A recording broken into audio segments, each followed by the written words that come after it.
जय श्री कृष्ण मित्रों। क्या आपने कभी सोचा है कि इंसान का असली सफर कहां से शुरू होता है और कहां जाकर खत्म होता है? जन्म लेने के बाद से लेकर आखिरी सांस तक हम बस जीवन के पड़ाव पार करते हैं, लेकिन जब यह जीवन समाप्त होता है तब आत्मा की यात्रा शुरू होती है, और वही यात्रा गरुड़ पुराण हमें विस्तार से समझाता है। आज हम साथ मिलकर उस रहस्यमयी सफर को सुनेंगे जिसे हर किसी को एक दिन तय करना है।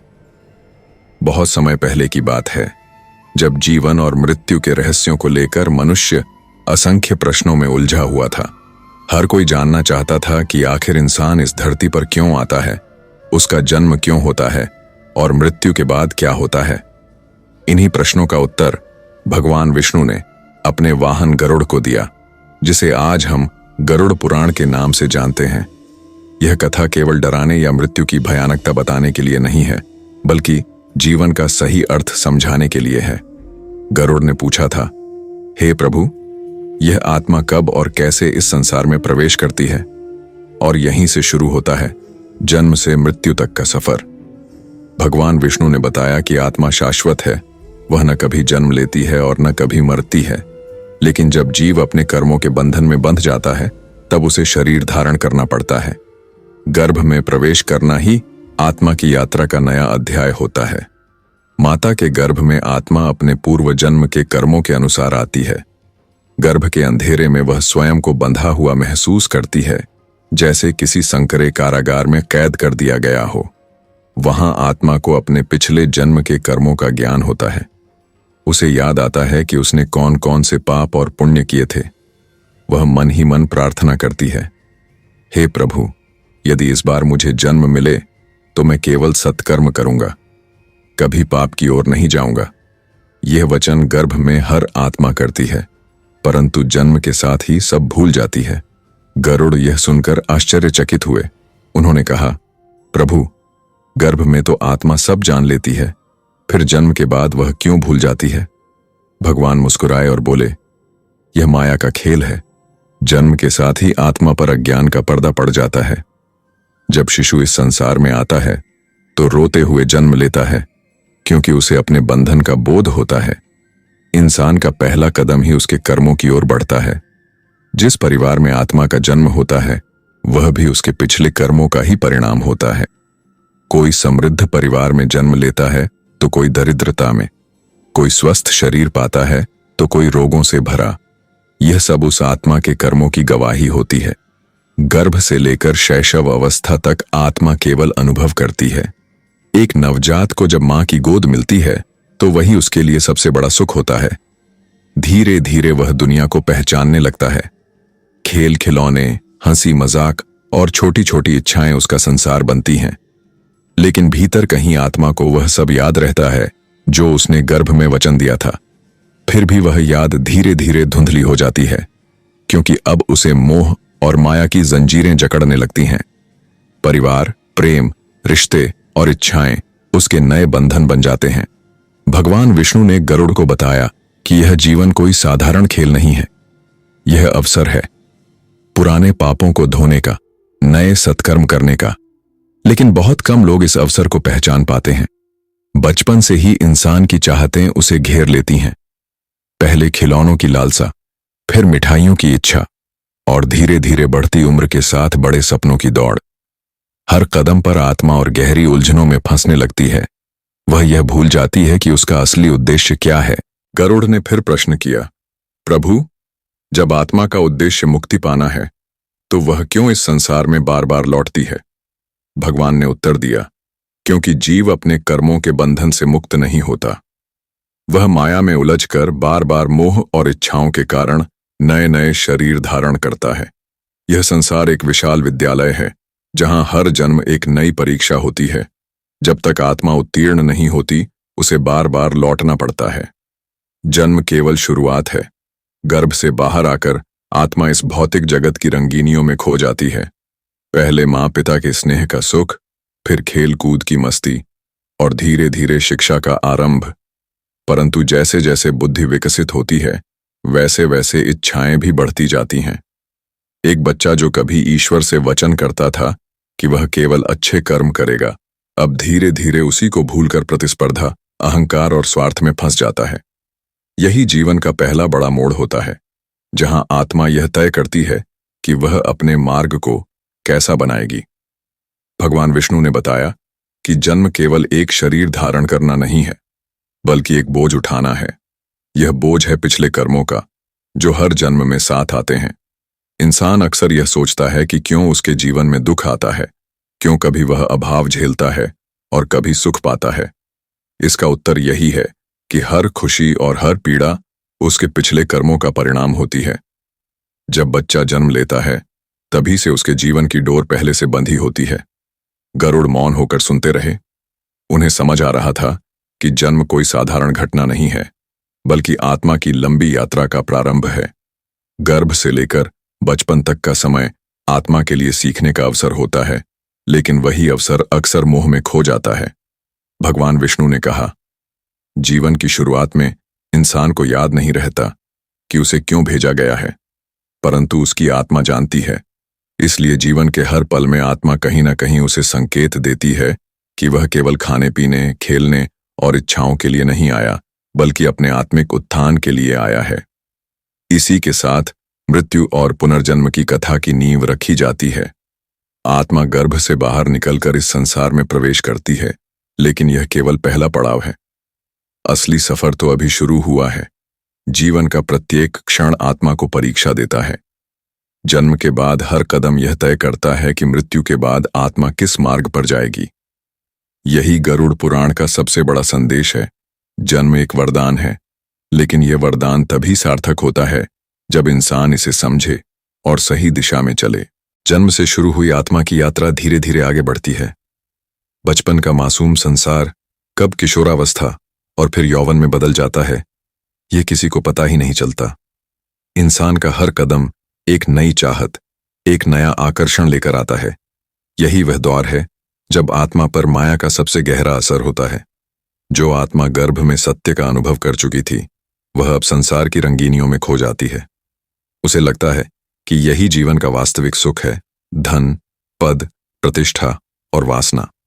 पर वास्तव में यह सब अस्थायी है, और यही भूल इंसान को कर्म बंधन की जकड़ में और कस देती है।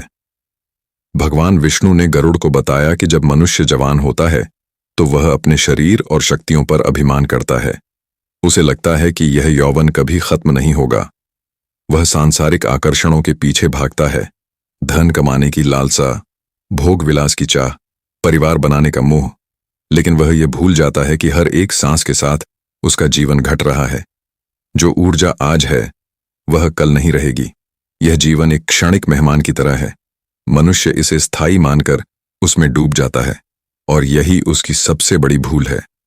गरुड़ ने पूछा, प्रभु, जब आत्मा को गर्भ में अपने लक्ष्य का बोध होता है, तो यौवन में आते आते वह क्यों पूरी तरह भूल जाती है? भगवान ने कहा, क्योंकि यौवन मोह और अहंकार का काल है। यह काल मनुष्य को सबसे ज्यादा भटकाता है। वह अपने सुख और उपलब्धियों को ही सब कुछ मान लेता है। परिवार और समाज की अपेक्षाएं भी उसे घेर लेती हैं। वह अपने भीतर की आवाज को दबा देता है। यही वह समय होता है जब आत्मा अपने अगले जीवन की नींव रखती है। यदि मनुष्य इस अवस्था में सत्य, धर्म और करुणा के मार्ग पर चलता है, तो वह आत्मा को शुद्ध करता है। लेकिन यदि वह लोभ, क्रोध और पाप में डूब जाता है, तो उसके अगले जन्म की कठिनाइयां तय हो जाती हैं। यौवन का हर निर्णय उसके भविष्य का निर्धारण करता है। जैसे जैसे समय बीतता है, मनुष्य का शरीर ढलने लगता है। यौवन की शक्ति धीरे धीरे कम हो जाती है। धन और पद की चमक भी अब आंखों में वैसी नहीं चमकती। परिवार, जिसे उसने अपने जीवन का केंद्र बनाया था, वह भी धीरे धीरे अपने अपने रास्ते चल पड़ता है। बच्चे बड़े होकर दूर हो जाते हैं, और इंसान यह अनुभव करने लगता है कि वह अकेला है। यही मध्यावस्था का सत्य है। जीवन के इस मोड़ पर आत्मा अक्सर बेचैन होने लगती है। उसे यह प्रश्न सताने लगता है कि आखिर यह सब क्यों हुआ? क्यों सुख स्थायी नहीं रहा? क्यों अपने भी पराये हो गए? भगवान विष्णु ने कहा, गरुड़, यही समय है जब मनुष्य चाहे तो अपने भीतर झांक सकता है। यह अवस्था आत्मा को याद दिलाती है कि अब वह उस मंजिल के करीब आ रही है जिसे मृत्यु कहते हैं। अगर इस समय इंसान अपने जीवन पर चिंतन करे, अपने पापों का प्रायश्चित करे और ईश्वर की शरण में जाए, तो उसकी आत्मा हल्की हो जाती है। लेकिन यदि वह मोह और असंतोष में डूबा रहे, तो उसका बोझ और भारी हो जाता है। मृत्यु की छाया धीरे धीरे पास आने लगती है। इंसान अपने शरीर में कमजोरी महसूस करता है, आंखों की रोशनी धुंधली होने लगती है, चाल डगमगाने लगती है और सांसें थक थक कर चलने लगती हैं। परंतु मोह उसे अब भी पकड़ कर रखता है। उसे लगता है कि उसके पास अभी बहुत समय है। वह धन और परिवार के जाल में फंसा रहता है। परंतु नियति का नियम है, जो जन्मा है उसे जाना ही होगा। गरुड़ चिंतित होकर बोले, प्रभु, जब मृत्यु इतनी निश्चित है तो मनुष्य क्यों इसे भूलकर हमेशा जीने का भ्रम पालता है? भगवान ने गंभीर स्वर में कहा, क्योंकि यह संसार मोह का जाल है। मनुष्य को यह जीवन स्थायी प्रतीत होता है।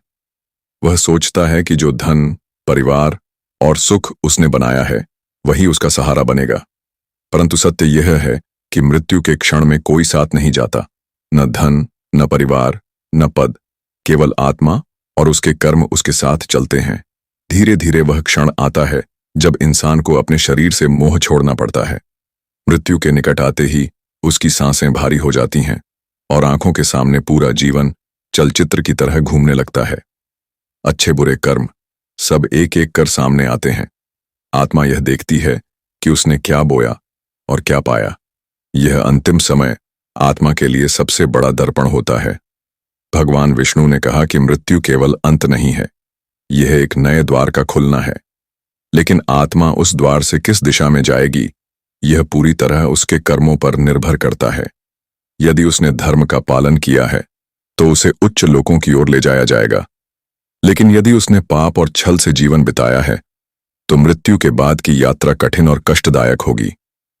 यही वह बिंदु है जहां इंसान को समझना चाहिए कि जीवन केवल खाने पीने, कमाने और भोगने के लिए नहीं है। यह आत्मा के उत्थान का अवसर है। जन्म से लेकर मृत्यु तक की यात्रा केवल एक तैयारी है, उस अंतिम सफर की तैयारी जो मृत्यु के बाद शुरू होगी।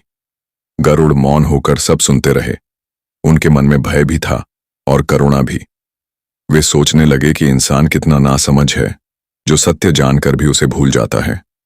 जीवन उसे बार बार संकेत देता है, लेकिन वह संकेतों को नजरअंदाज करके भ्रम में जीता रहता है। भगवान विष्णु ने कहा, यही इस संसार का सबसे बड़ा रहस्य है। जो इसे समझ लेता है वही जीवन को सार्थक करता है। मृत्यु अब सिर्फ एक शब्द नहीं रह जाती, बल्कि हर सांस के साथ पास आती एक सच्चाई है। यह सच्चाई इंसान चाहे माने या न माने, उससे कोई बच नहीं सकता। और यहीं से आत्मा की अगली सबसे रहस्यमयी यात्रा की शुरुआत होती है। मृत्यु का क्षण जब आता है तो पूरा वातावरण बदल जाता है। इंसान जो अब तक अपने जीवन में व्यस्त था, अचानक उसका ध्यान केवल अपनी अंतिम सांस पर आ जाता है। शरीर शिथिल पड़ने लगता है। परिवार के लोग चारों ओर खड़े होकर रोते हैं, परंतु मरने वाले के कानों में अब केवल अपने ही भीतर की आवाज गूंजती है। उसकी आत्मा जान जाती है कि यह शरीर, जिसे उसने इतना प्रिय समझा, अब उसका साथ छोड़ रहा है। यह क्षण अत्यंत भयावह और रहस्यमय होता है, क्योंकि आत्मा अपने बंधन को छोड़कर बाहर निकलने की तैयारी करती है। भगवान विष्णु ने गरुड़ को बताया कि जब मृत्यु का समय आता है तो सबसे पहले प्राण वायु हृदय से ऊपर उठना शुरू करती है। धीरे धीरे पांचों ज्ञानेंद्रियां और कर्मेंद्रियां शिथिल हो जाती हैं। जीभ बोलने की क्षमता खो देती है, आंखें अंधकार देखने लगती हैं, कान सुनना बंद कर देते हैं, हाथ पांव बेकार हो जाते हैं। इंसान का चेहरा निस्तेज हो जाता है और उसके अपने जो आसपास खड़े होते हैं वे उसकी असहायता देखकर रो पड़ते हैं। परंतु आत्मा को अब इस शोर से कोई फर्क नहीं पड़ता।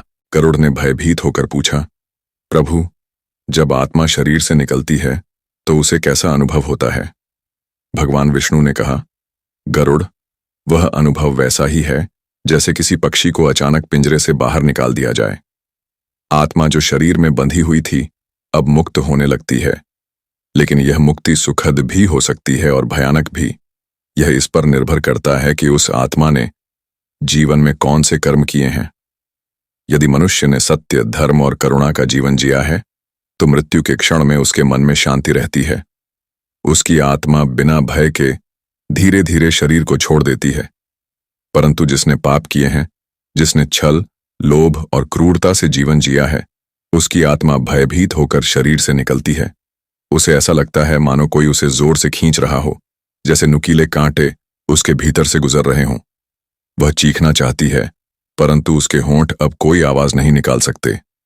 शरीर से निकलते ही आत्मा अपने चारों ओर का दृश्य देख सकती है। वह देखती है कि उसके प्रियजन रो रहे हैं, शरीर को घेर कर शोक मना रहे हैं, परंतु वह चाहकर भी कुछ कह नहीं सकती। आत्मा चाहती है कि वे सब उसे देख लें, उससे बात कर लें, परंतु अब कोई उसे देख नहीं सकता। यह स्थिति आत्मा के लिए सबसे अधिक पीड़ादायक होती है। भगवान विष्णु ने बताया कि मृत्यु के तुरंत बाद 2 दूत आत्मा के पास आते हैं।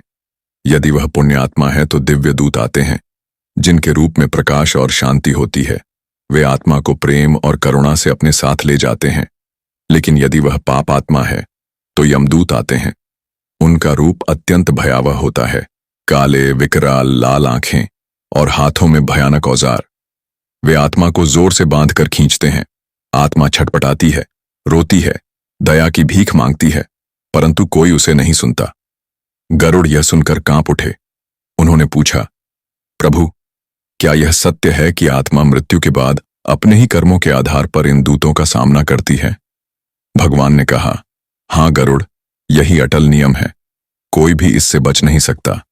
जो जैसा जीवन जीता है, वैसा ही मृत्यु के बाद उसका अनुभव होता है। मृत्यु के बाद का पहला समय आत्मा के लिए सबसे कठिन होता है।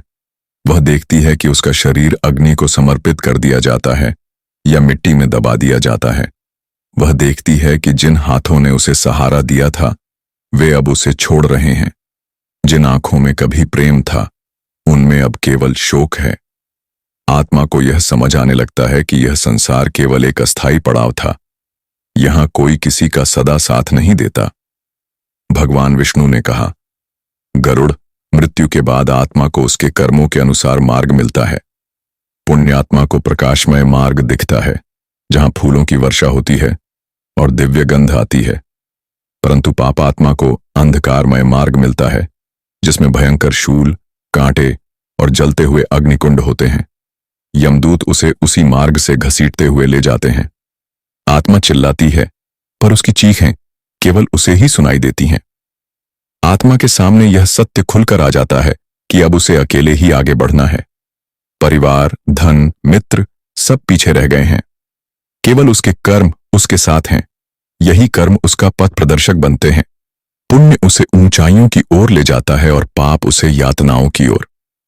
गरुड़ ने दुखी होकर पूछा, प्रभु, क्या मृत्यु के बाद आत्मा को कोई अवसर नहीं मिलता कि वह अपने पापों को सुधार सके? भगवान ने उत्तर दिया, नहीं गरुड़, मृत्यु के बाद केवल कर्म का फल मिलता है। सुधार का अवसर केवल जीवन में है। जब तक इंसान सांस ले रहा है, तब तक उसके पास प्रायश्चित और सत्कर्म करने का अवसर है, परंतु मृत्यु के बाद यह अवसर समाप्त हो जाता है। यही कारण है कि गरुड़ पुराण जीवन को जागृति का संदेश देता है। मृत्यु केवल अंत नहीं है, यह आत्मा के लिए सबसे बड़ा दर्पण है। इसमें वह स्वयं को साफ साफ देखती है। जैसा उसने जिया, वैसा ही उसे मिलता है। इसलिए मृत्यु के क्षण से पहले ही इंसान को जाग जाना चाहिए, और यहीं से आत्मा की असली यात्रा शुरू होती है।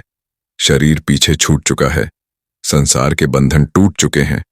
अब आत्मा को उस मार्ग पर जाना है जहां न्याय होगा, जहां उसके हर छोटे बड़े कर्म की गिनती होगी। यह यात्रा कोई साधारण यात्रा नहीं है। यह आत्मा के लिए सबसे कठिन और निर्णायक सफर है। शरीर से अलग होने के बाद आत्मा की यात्रा का अगला चरण सबसे रहस्यमय और भयावह होता है। मृत्यु के बाद आत्मा को चौथे दिन से लेकर 13वें दिन तक अनेक अनुभवों से गुजरना पड़ता है। इस समय को गरुड़ पुराण में बहुत गहराई से बताया गया है। आत्मा अपने नए रूप में असमंजस और डर के साथ खड़ी होती है। वह देखती है कि उसका घर, उसका परिवार अब उसके बिना जीवन जी रहा है। प्रियजन रो रहे हैं, विधि विधान कर रहे हैं, और अग्नि को अर्पित शरीर अब राख बन चुका है। आत्मा चाहकर भी उनके बीच प्रवेश नहीं कर सकती। वह पुकारती है, छूने की कोशिश करती है, परंतु कोई उसकी उपस्थिति महसूस नहीं करता। यही असहायता का पहला आघात होता है। भगवान विष्णु ने गरुड़ को बताया कि मृत्यु के बाद आत्मा को यमराज के दरबार तक पहुंचने के लिए 16 दिन की यात्रा करनी पड़ती है। इस दौरान आत्मा अपने कर्मों के अनुसार मार्ग पर चलती है। पुण्य आत्मा को दिव्य मार्ग दिखता है, जहां प्रकाश, गंध और शांति होती है। परंतु पाप आत्मा को यमदूत घसीटते हैं। उनके हाथों में भयावह हथियार होते हैं और उनके कठोर स्वर आत्मा को और भी भयभीत कर देते हैं। इस यात्रा में आत्मा को उन सब पापों का अनुभव होता है जो उसने जीवन में किए थे। यदि उसने किसी को कष्ट दिया है तो वही कष्ट अब कई गुना बढ़कर उसे भोगना पड़ता है। यदि उसने झूठ, धोखा या हिंसा की है तो आत्मा को उसी पीड़ा में धकेला जाता है। गरुड़ यह सुनकर कांप उठे और बोले, प्रभु, क्या आत्मा अपने प्रत्येक पाप का फल यहीं से देख लेती है? भगवान ने कहा, हाँ गरुड़, यही न्याय का नियम है। आत्मा को अपने ही कर्मों की प्रतिध्वनि सुननी और देखनी होती है। आत्मा इस यात्रा में अकेली नहीं होती। यमदूत उसे घेर कर आगे बढ़ाते हैं। गरुड़ पुराण में कहा गया है कि आत्मा को चौथे दिन से प्रेत रूप माना जाता है। वह शरीर के बिना होती है, परंतु भूख प्यास का अनुभव करती है। यही कारण है कि घर में पिंडदान और श्राद्ध की परंपरा है, ताकि आत्मा को तृप्ति मिले और वह इस कठिन यात्रा में आगे बढ़ सके। भगवान विष्णु ने समझाया कि ये विधि विधान केवल आडंबर नहीं है, बल्कि आत्मा की वास्तविक आवश्यकता है। यदि परिजन श्रद्धा से कर्म करते हैं तो आत्मा को सहारा मिलता है। आत्मा की यात्रा में सबसे भयानक दृश्य तब आता है जब उसे वैतरणी नदी पार करनी होती है। यह नदी रक्त और मांस से भरी होती है, जिसकी दुर्गंध असहनीय होती है। पाप आत्मा को यमदूत उसी नदी में धकेल देते हैं। वह तड़पती है, डूबती है और बार बार निकलने की कोशिश करती है, किंतु पुण्यात्मा के लिए यही वैतरणी दूध और अमृत से भरी प्रतीत होती है, जहां दिव्य प्राणी उसे पार कराते हैं। यही पुण्य और पाप का अंतर है। गरुड़ यह सुनकर बोले, प्रभु, क्या परिवारजन द्वारा किए गए श्राद्ध और दान से आत्मा की इस पीड़ा को कम किया जा सकता है? भगवान ने कहा, हाँ गरुड़, यदि परिजन सच्ची श्रद्धा से दान पुण्य करें, अन्न और जल अर्पित करें, तो आत्मा को बड़ी राहत मिलती है। लेकिन यदि वे केवल औपचारिकता निभाए तो आत्मा को कोई सहारा नहीं मिलता। इसलिए प्रत्येक जीव को अपने जीवन में ऐसे कर्म करने चाहिए जिससे मृत्यु के बाद उसकी आत्मा को कम कष्ट सहना पड़े। यात्रा के दौरान आत्मा बार बार अपने जीवन को याद करती है। उसे पछतावा होता है कि उसने कितना समय व्यर्थ में गंवाया, कितने अवसर खो दिए। उसे याद आता है कि कैसे उसने लालच में दूसरों का हक छीना या अपने क्रोध में किसी का दिल दुखाया। यह पश्चाताप आत्मा को अंदर तक तोड़ देता है। वह चाहती है कि काश उसे एक और अवसर मिल जाता, लेकिन अब यह संभव नहीं होता। भगवान विष्णु ने कहा कि इस यात्रा में आत्मा को अनेक मार्ग दिखते हैं। कुछ मार्ग सुंदर और प्रकाशमय होते हैं, जहां दिव्य गंध और मधुर संगीत होता है। ये मार्ग उन आत्माओं के लिए है जिन्होंने जीवन में दया, प्रेम और धर्म का पालन किया। परंतु कुछ मार्ग अंधकारमय और कांटों से भरे होते हैं, जिनमें आत्मा को यातनाएं दी जाती हैं। यमदूत उसे खींचते हुए उस दिशा में ले जाते हैं जहां न्याय का कठोर निर्णय उसका इंतजार कर रहा होता है। इस कठिन यात्रा में आत्मा को समझ आता है कि जीवन में किया गया हर छोटा बड़ा कार्य महत्वपूर्ण है। यहां कोई बहाना काम नहीं आता। न धन, न पद, न संबंध, सिर्फ और सिर्फ कर्म गिने जाते हैं। यही कर्म आत्मा का बोझ या उसका सहारा बनते हैं। गरुड़ मौन होकर यह सब सुनते रहे। उनके मन में करुणा उमड़ आई।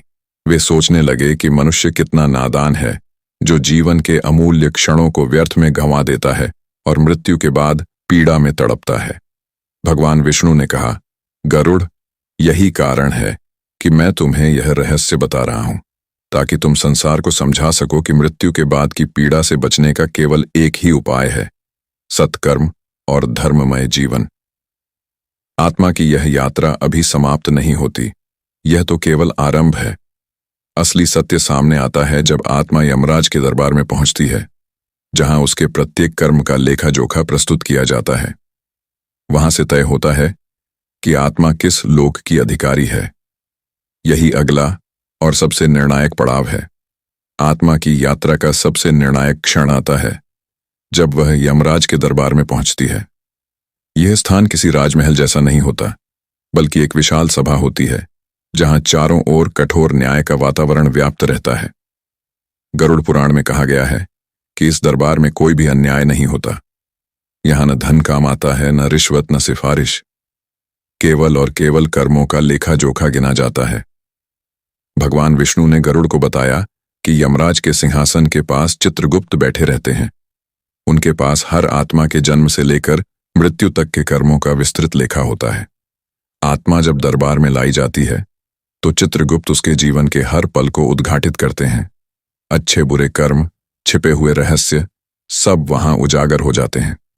इंसान ने जो कुछ भी किया होता है वह सब उसके सामने प्रस्तुत कर दिया जाता है।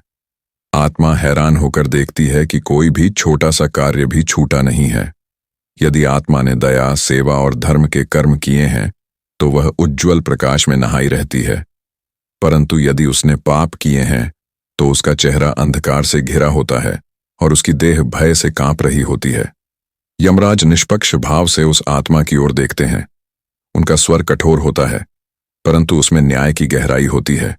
वे कहते हैं, हे जीव, तूने अपने जीवन में जो बोया है अब तू वही काटेगा। यहां कोई छल या बहाना काम नहीं करेगा।